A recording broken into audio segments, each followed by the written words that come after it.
Hello, everyone. Joining us today is Dr. Roey Tsezana, a future studies researcher at Blavatnik Center at Tel Aviv University. He's currently acting as a futurist and head of mythologies in Spark Beyond, an AI startup that uses the power of artificial intelligence to provide answers to complex questions.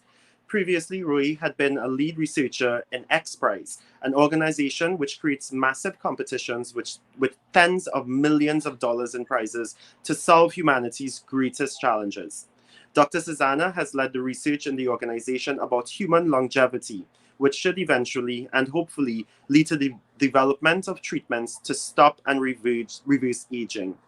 He is a He's acting as scientific consultant in the prestigious World Future Society and is a member in high-ranking future-focused bodies like TechCast and the Millennium Project.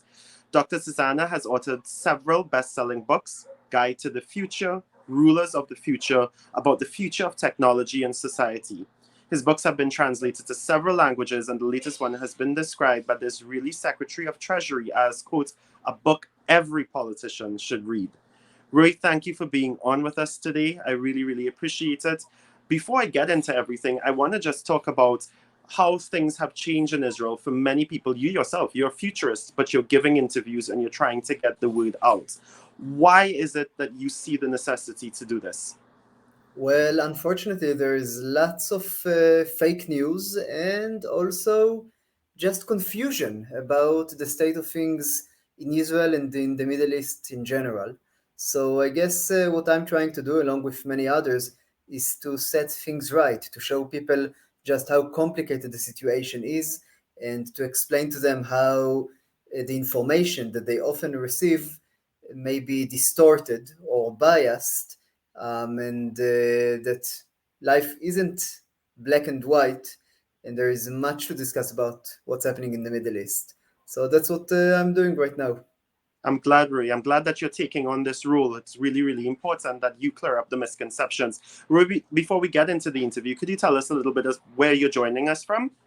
Yeah, of course. So I'm talking with you from Israel, obviously, right now, and specifically from Haifa. It's the third largest city in Israel, and it's located in the north of Israel. And I also have to say that right now it's under constant threat of attack by the Hezbollah terrorist organization that's situated in Lebanon. Have you So gotten any siren alerts over the past couple of weeks? we have not exactly sirens, but we have been told at least once to get into the bomb shelters. That was quite an experience, with your family, your two kids, your wife, everybody goes down to the bomb shelter, have to be there with your neighbors, which wasn't easy. I but could imagine. that's but fortunately nothing happened. But yeah, those things are always we're constantly under threat Yeah. right now. Roy, Yeah, let's go back to what started this entire conflict, which was the events on October 7th. And I want to talk about those events, but I also want to talk about how Hamas operated differently in that attack. Could you tell us a bit? of course, but it's quite a difficult subject. Yeah. Honestly, I hope no kids are watching this because this is pretty gruesome stuff. You see, on October 7th, around 1,000 Hamas terrorists have crossed the border into Israel, and they've invaded 20 peaceful villages on Saturday morning, which is a holy day for the Jewish people. And in those villages, they slaughtered people in their beds, slaughtered them. They burned entire families alive in their homes with children inside, with children hiding in their parents' arms. And when people ran outside because the house was burning, they shot them down like animals. They shot babies, young children in front of their families. They raped women. They beheaded children. They abused the bodies. They displayed, the naked body of a captive woman in their streets, and they even attacked a music and peace festival, a peace festival held in the area at that time. Hundreds of young people were dancing there, and they were just shot them in the back while they were running away. And when you take it all together, we're still finding out how how much of a massacre it was. But those Hamas terrorists brutally slaughtered 1,500 people this way. They injured thousands. And not only that, there's no end to this atrocity, but they abducted more than 200 innocent Israeli civilians, many of them young children, women, old people. Um, you know, I know about the number of people in the Caribbean, so just making the calculations, that's like murdering in one day 7,000 people from the Caribbean in a single day when they're sleeping in their homes, in their villages. No government can remain quiet in light of such an atrocity. It's like kidnapping more than 1,000 people in Caribbean scale, civilians, babies, young children, old people. You can't remain silent when your grandmother and your grandfather and your young children have been kidnapped to become captives and slaves at another country. We've never, in the entire history of Israel and the entire history of Hamas, we've never suffered such a brutal attack. We've never suffered such disastrous consequences. And this attack was completely unprovoked. And it was initiated by the Hamas. And this is the only reason that the war is currently being fought. The only reason. So that's what started the events, and that is that is the level of atrocity that we're talking about. Roy, I appreciate you relating it to Caribbean figures. I think our viewers would be able to relate more aptly with what happened. Now, I want to break it down as simply as we could for the viewers. What is Hamas and what is Israel? Let's define these two characters in this conflict. Right. I'm sorry. For us, Israel it's like second nature, and we forget that not everybody has the same vocabulary. Hamas, Israel. Okay, so let's break it down. First, about Hamas. Hamas' official name is the Islamic Resistance Movement. And honestly, that alone tells you much about it. It's a military and religious organization, Islamic Resistance Movement, and it's controlling and it's governing the Gaza Strip. The Gaza Strip lies adjacent to Israel, and it's separated by, a very meager border. Maybe we'll talk about it in a few minutes.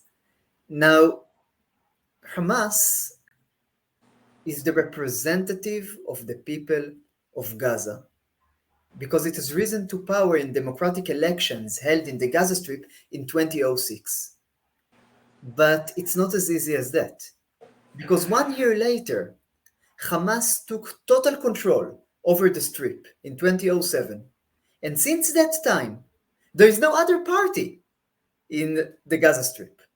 Hamas is running the entire area as a one-party state. The people of Gaza are living right now under a dictatorial regime of religious fanatics and zealots. So that's Hamas for you. And you need to compare it to Israel, which is a very thriving democracy, more than 75 years old democracy, constantly seeking peace with our neighbors, including Hamas. Now, when you look at Hamas, it has repeatedly expressed its hatred towards both Israelis and Jews. And it has consistently refused to acknowledge the existence of Israel or to seek a peace agreement with Israel. You don't have to trust me on this one. Go and check. You'll see that it has never agreed to acknowledge the existence of Israel, nor to have a peace agreement. At most, a hudna, some kind of a halt in hostilities, but never a real peace agreement. Not only that, but Hamas is constantly planning and launching terrorist attacks within Israel's borders. It is constantly launching rockets at Israeli cities. And it's indiscriminately targeting innocent civilians in blatant disregard of the international laws of war. Over the last decade, There is a city in Israel, it's called Sderot. And this city is pretty close to the border with the Hamas. And the residents of this city, they often couldn't go through a single day without the sirens blaring over their heads, and they had just 15 seconds to find shelter in a bomb shelter. And that happened at least once a day, oftentimes, sometimes more than once a day. So it's no wonder that Hamas has been defined as a terrorist organization by many countries. It's constantly targeting innocent civilians in Israel. That's Hamas for you, as far as I'm concerned. And that has been even before the October 7th massacre. Now things are even worse. Roy, you brought up a really interesting point there, which is democracy. And you pointed out that Hamas was democratically elected into power. But at the same time, the Gaza is not a democracy because democracies are not just about I vote someone into power. It's a whole host of civic institutions and civic rights and civic responsibilities, which I think is very much contrasted between Israel and Hamas. Could you talk to us a bit about Israel as a democracy, the diversity of Israel's population? Of course, Israel, is a democracy. It respects its minorities' rights. We have, let's see, we have Jews. We have ultra-Orthodox Jews. We have Orthodox Jews. We have secular Jews and atheist Jews. We have Israeli Arabs, Muslim Israeli Arabs, and Christian Israeli Arabs. We have Druze. We have Bedouins. We have, it's a mosaic of different religions and points of views and cultures. And Israel, we're never perfect. I mean, no country is, but we are respectful of each other's cultures, and we are trying to ensure that everybody gets the same level of education, the same freedom of thought and freedom of speech and freedom of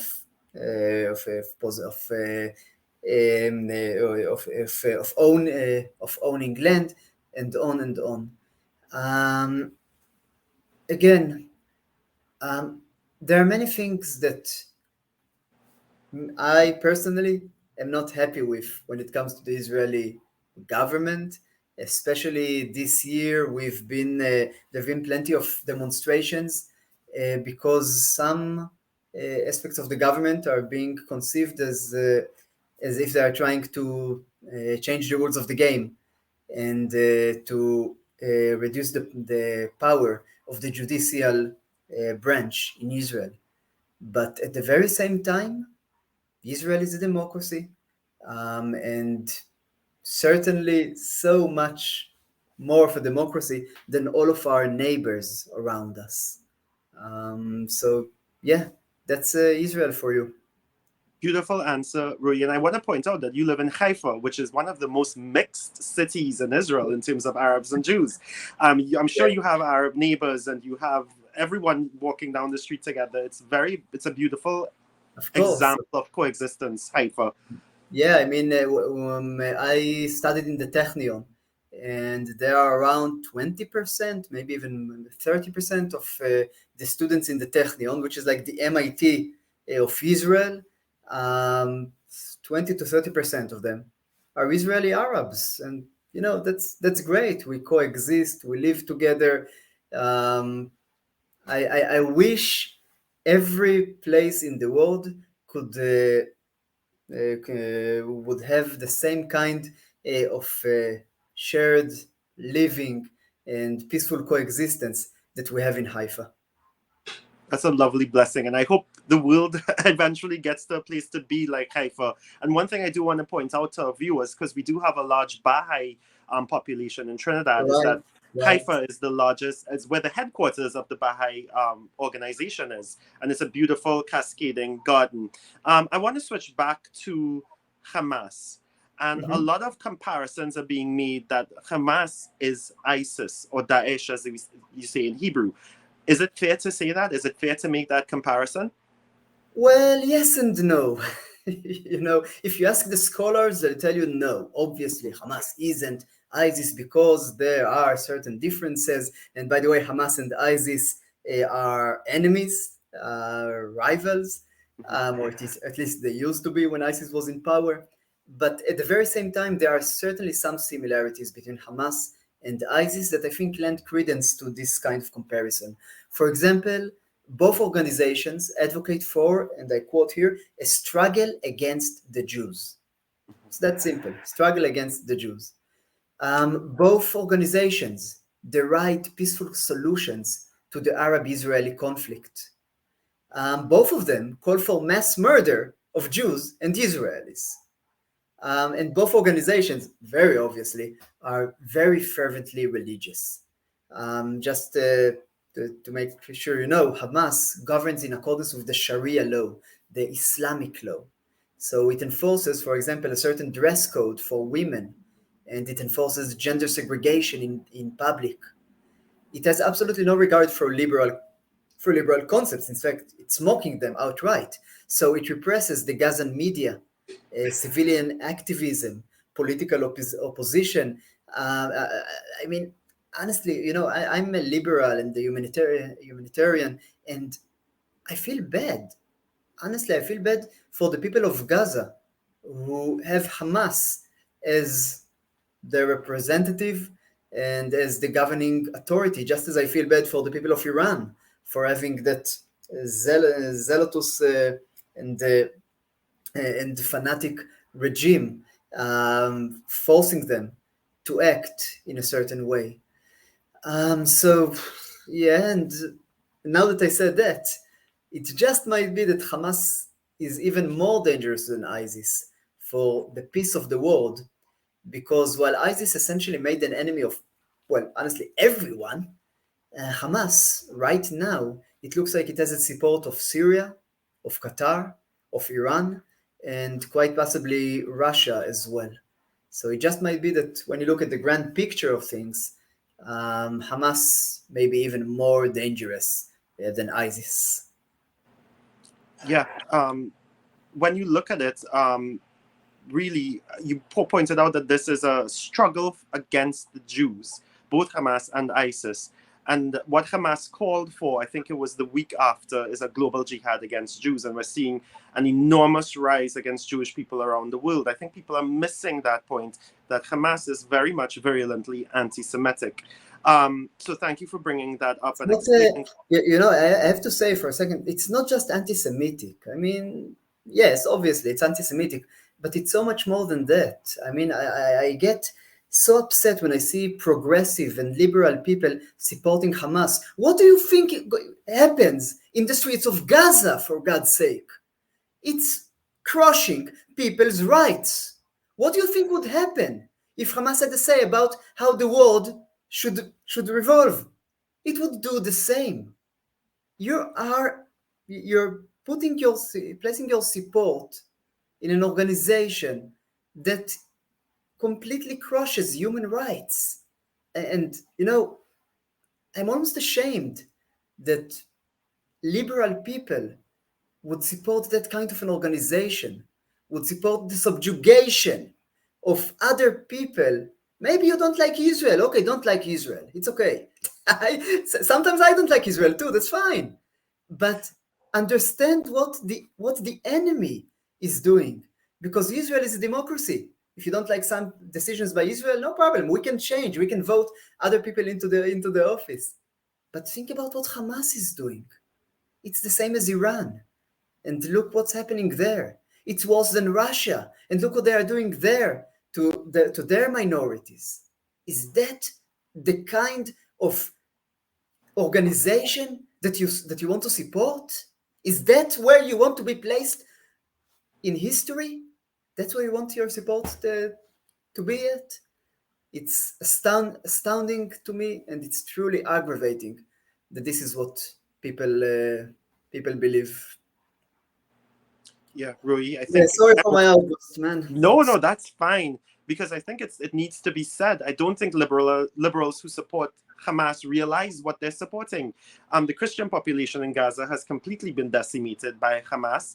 But in Israel, Israel is the only place in the world where the Christian population has grown. In the only place in the Middle East, sorry, where the Christian population has grown. So I think that's an important distinction to be made. I want to get back to the attack. Because a lot of our viewers are unaware of the geography and topography of the land. Could you tell us a bit about how Hamas got in, and how is it that the fence didn't keep them away? What happened, Rui? I don't know if you know or could explain. Yeah, I actually do, because there's plenty of talk about it in Israel. You see, Israel is adjacent to the Gaza Strip in its southern part, and we've separated ourselves from the Gaza Strip by creating what's probably one of the most sophisticated border fences in the world. I'm not exaggerating here. It's a 20-foot, 6 meters high metal fence. It has hundreds of cameras, radar, sensors on top of it.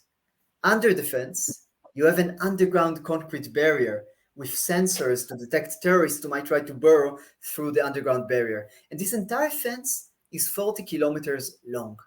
And its construction was completed only 2 years ago.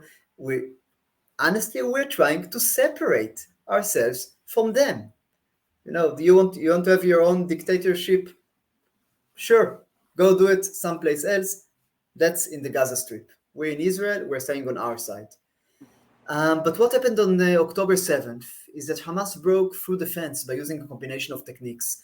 It utilized commercial drones to bomb the communications and weapons system along the border.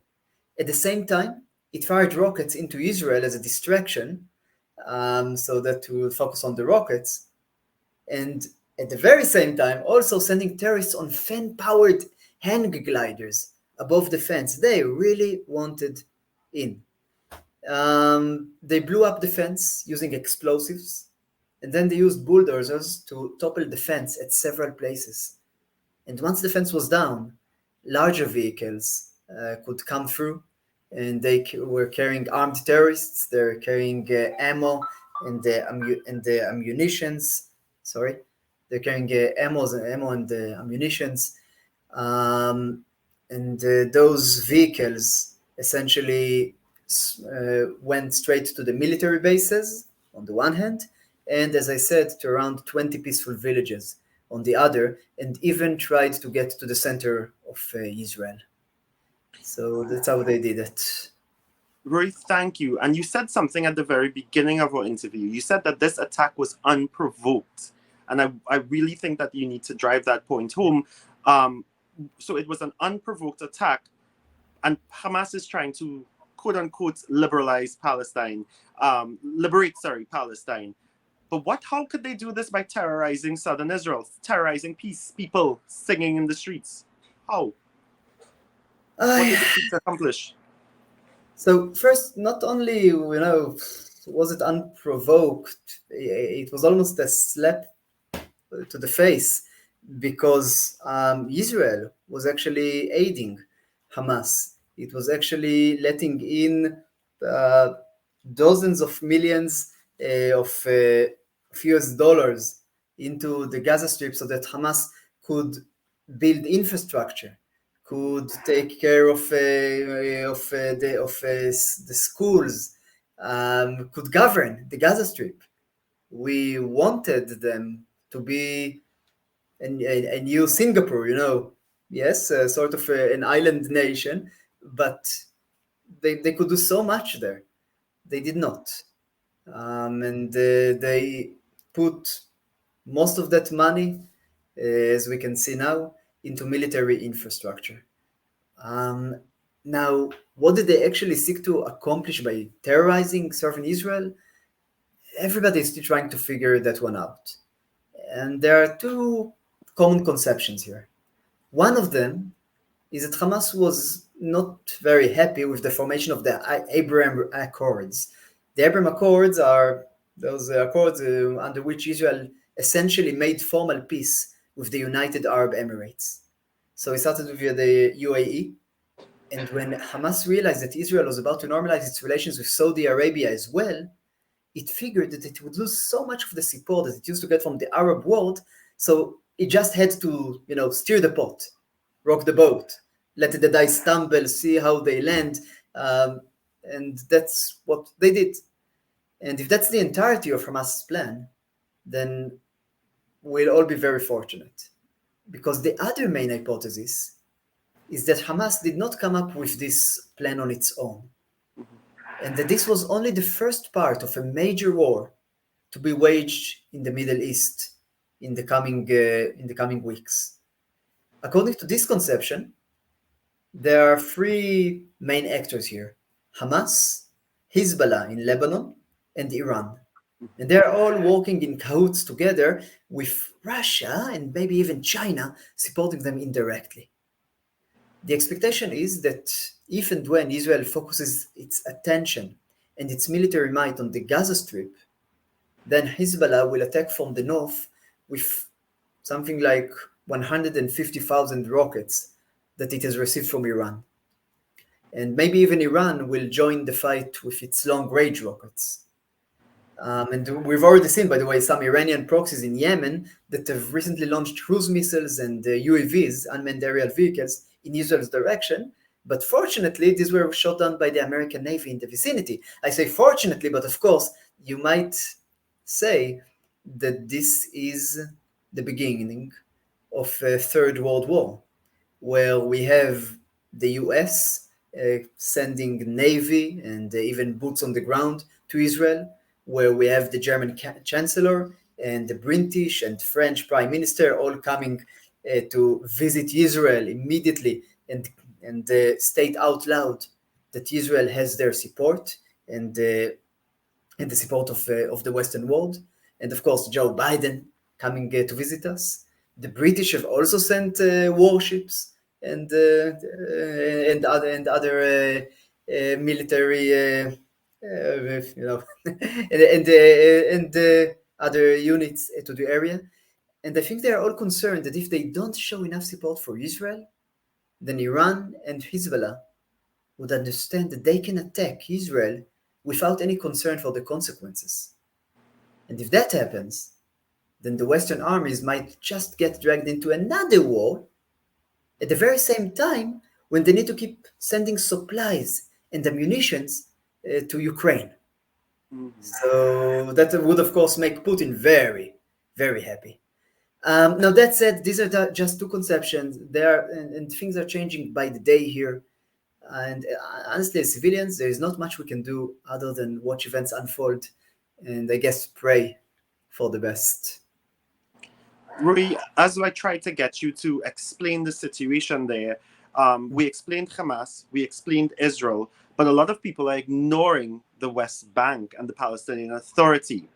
I know that this war, you know that this war, Israel is positioning this war as a war between Israel and Hamas, right? But the Right. Palestinian Authority exists. And I want to talk a little bit, if you could explain the Palestinian Authority and the West Bank, and also what Israel is trying to accomplish by taking out Hamas. Of course. So the Palestinians are divided across two main territories. There is the Gaza Strip, which we already talked about, and there is the West Bank. The West Bank holds around 3 million Palestinians, all of them governed by the Palestinian Authority. That's the name. The Gaza Strip contains around 2.3 million Palestinians under the Hamas regime.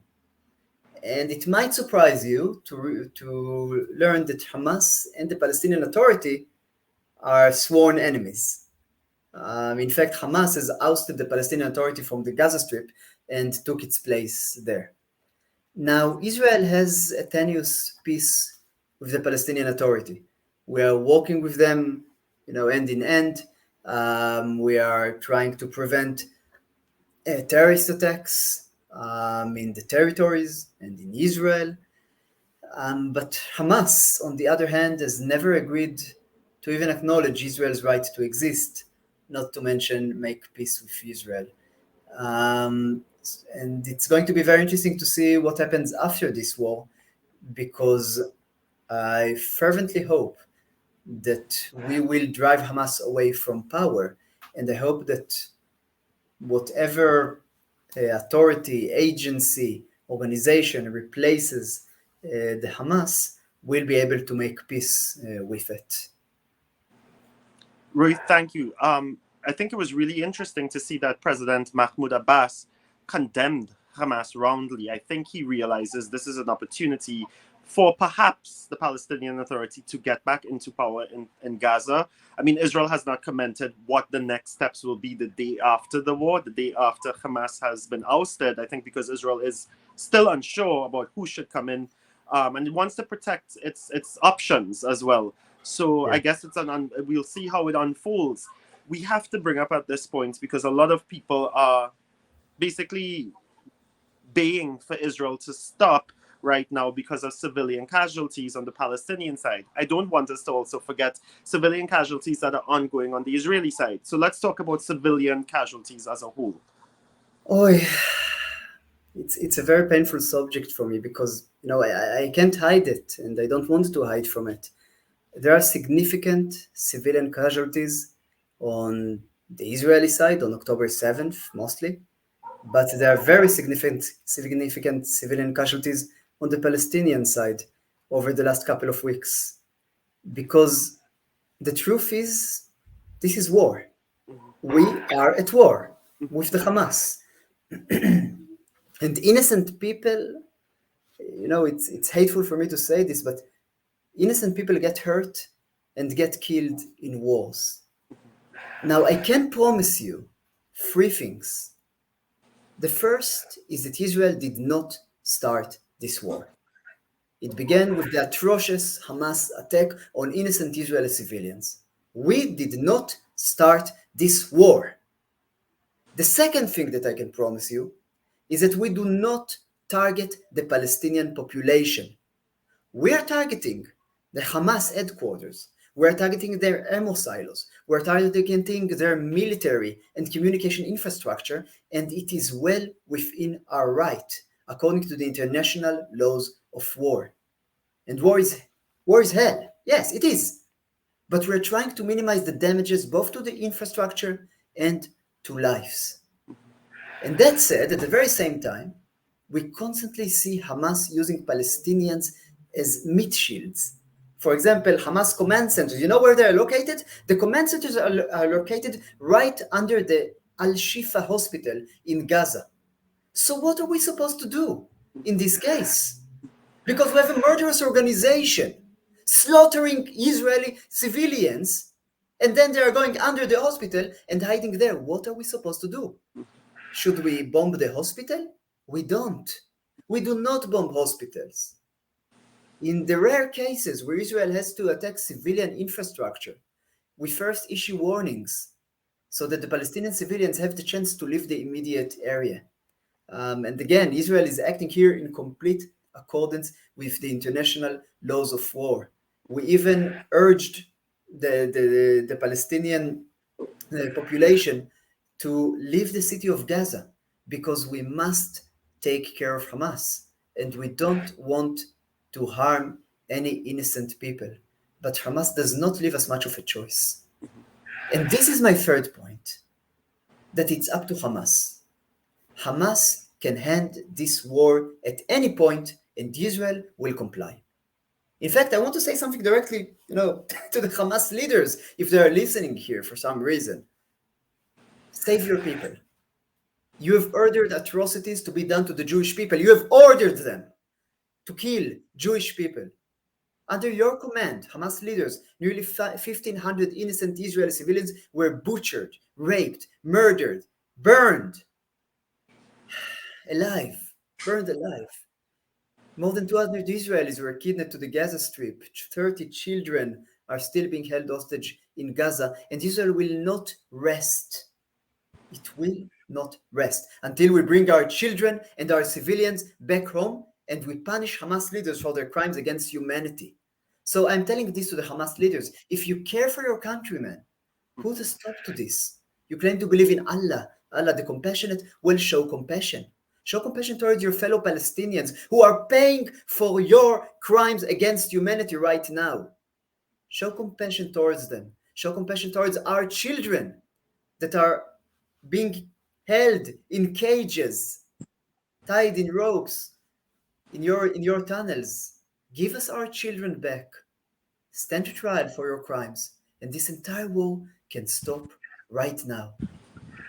Those are my three promises to you. Um, and I'm saying, let us put an end to this war. But it will not end before we have our children back in Israel. And I don't think anyone can fault us for that. Rui, I think one of the things that our viewers, well, one, I hope that the Hamas leaders do see your plea and it falls on their ears and their hearts.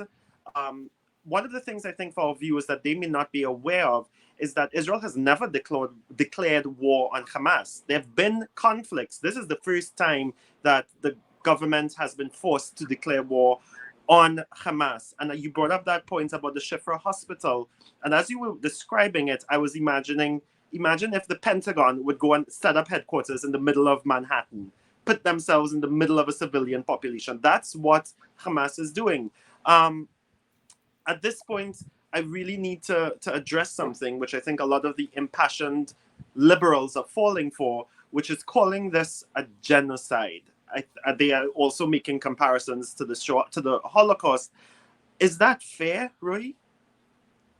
I don't think it is. It's not a genocide, but it is war. And as I said, war is hell. It's hell either way, for the victors or for the losers. But as I've said, there are certain laws of war, and Israel is abiding by the international laws of war. It is acting very deliberately and very carefully when selecting its targets. It has urged the Palestinians, I told you, to move to the south of the Gaza Strip when the war with Hamas is being conducted to minimize civilian casualties. And you know what happened? Hamas didn't allow those Palestinians to move. They actually hindered them, their passage, as much as possible to keep them as meat shields. Israel has allowed humanitarian help to be delivered to the people of Gaza. 44 trucks loaded with relief and medical supplies were allowed to enter Gaza. And you know what happened? Immediately Hamas took control of those medical supplies and used them to support its military efforts. But these are, all of these actions, these are not the actions of a nation, Israel, that wants to conduct genocide. We want peace. We want peace and we want peace of mind. We don't want to constantly be under threat by Hamas. And you need to compare those actions with Hamas's actions and ideology because it has the motive. Hamas' original charter says that there is no solution for the Palestinian question except through jihad, a holy war on the unbelievers. The original charter specifically calls for the obliteration of Israel, and Hamas has never rejected or denied that charter, the charter from its original conception. Now, Hamas has raided peaceful Jewish villages within the territory of Israel, slaughtering entire families, burning them alive. And, it's constantly launching rockets at civilian targets. So, you tell me, who here is either enacting genocide or would carry out genocide as soon as it had the chance to do that? On October 7th, we saw it very, very clearly. Because when Israel has the power, then it wants Hamas to stay over there, and Israel can stay over here, and everybody is fine with that. When Hamas has the power, it slaughters everybody it can find. Hamas is the one that you should be accusing of genocide, not Israel.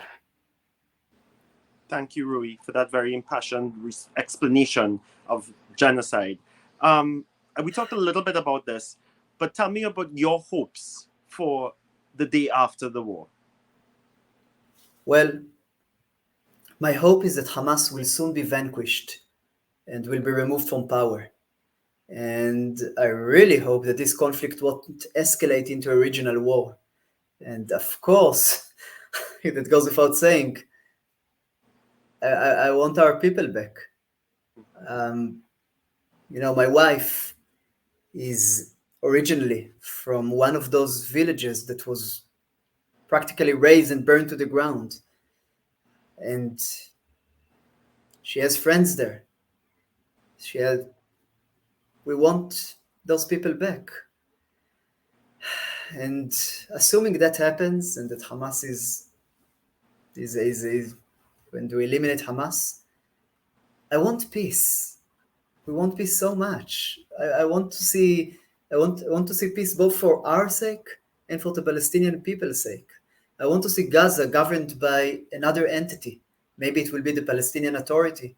Maybe it will be another administration supported by the international community, especially the Arab nations. And I really hope that Israel will be able to make peace with this kind of an administration. But I also want to be very clear, I'm not naive. It will take a very long time for the genocide that Hamas has carried out in the south of Israel to be forgiven. And it will never be forgotten. Never. It will remain with the Jewish people for as long as Judaism exists, as one of the pogroms, as one of the genocides that we experienced. Still, I hope that we can have peace within our lifetime. And we do seek peace. But the other side has a say in this as well. So I hope that whoever replaces Hamas will want peace with Israel um, just as much as we want peace with the Palestinian people. Roy, I just want to remind our viewers what you said at the start, that the comparison of how many Israelis were taking into Gaza is about 1,000 people from the Caribbean being held hostage. That's the comparison. I don't want people to forget that this war is to get Israelis, not just Israelis, they're international people who are being held by Hamas. It's for Israel to get these people back home, back alive. I think it's only been 4 who've been released so far. That means 200, less than maybe 218 are still in Gaza. They're kids. This is why Israel is going in. And I just want our viewers to realize that we would not stand in the Caribbean for if Venezuela, for instance, comes into Trinidad and Tobago and kidnaps 1,000 Trinidadians. We would not stand by and allow that to happen. So people need to realize that Israel is trying to get its people home. I want to close now, Rui, with your personal thoughts. Anything you'd like to share with our viewers from a personal standpoint? I don't know what to say. I mean, I guess I'm a little impassioned, in my speech. I'm so full of emotions. Everybody in Israel is in pain right now because Israel is like one big family. Everybody knows everybody. And as I said, my wife's family is from Kfar Aza, one of those villages. We've lost a family member, we've lost friends and acquaintances of my wife. I hope that nobody ever has to go to as many funerals in 1 week as we were forced to do. So we're all grieving for our friends, for our families, for the people of our country. And in a very real way, we're also grieving for the peace that, we almost managed to convince ourselves that we could have with Hamas. And now it's becoming abundantly clear that it just can't happen. But not just that. We're grieving, I don't want to speak about everybody in Israel, of course, but I'm grieving for the casualties on the Palestinian side as well. Because you can't hide it. There are children dying on both sides. There are parents suffering on both sides. I'm a parent.